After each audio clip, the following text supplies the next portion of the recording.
and his next hearing isn't for a few months. Let's bring in our chief investigative correspondent, Aaron Katersky, also former federal prosecutor Neama Rahmani. So, Aaron, why do you think the judge dropped these charges?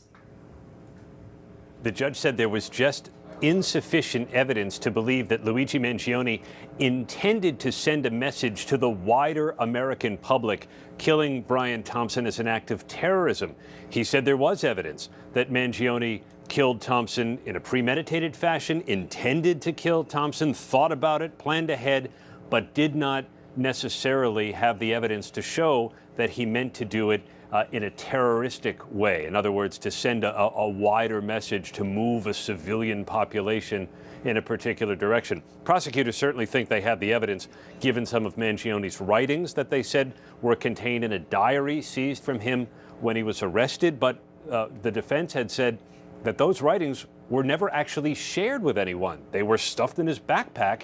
And so the judge seemed to agree there was no evidence that Mangione meant to disseminate any kind of a wider message with his alleged murder of Brian Thompson. So, Neama, by losing these terrorism charges, does it make it easier for prosecutors to get a conviction here? Well, it does, Kira, but it does affect the potential sentence. And New York is unique in many ways. Obviously, it doesn't have the death penalty, and the feds have filed in this case to seek the death penalty. But under New York law, first-degree murder requires something more than premeditation. In most states, like California, where I am, plotting and planning, that's enough to get you to first-degree murder and a mandatory life sentence. Under New York law, you need something more. You need terrorism, for instance. Now, terrorism requires one of two things: either the intent to intimidate or coerce the public, or the government. So the fact that prosecutors have now lost those state terrorism charges means that, at least in state court, Mangione is no longer looking at a mandatory life sentence with or without the possibility of parole. There still will be a minimum. It might be 15 or 25 years, but it's certainly a big win for the defense there. Karen Friedman and Mark Agnifilo, her husband, who of course famously defended Sean Diddy Combs. So, Aaron, what happens next? December 1st, Mangione will be back in court for a hearing about some of the evidence.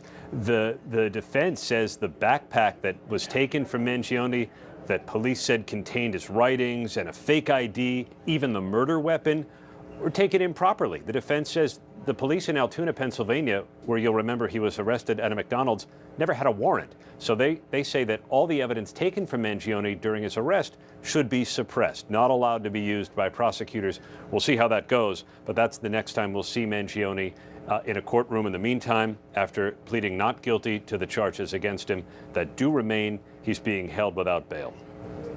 All right, we're going to track it. Aaron, Neama, thank you both.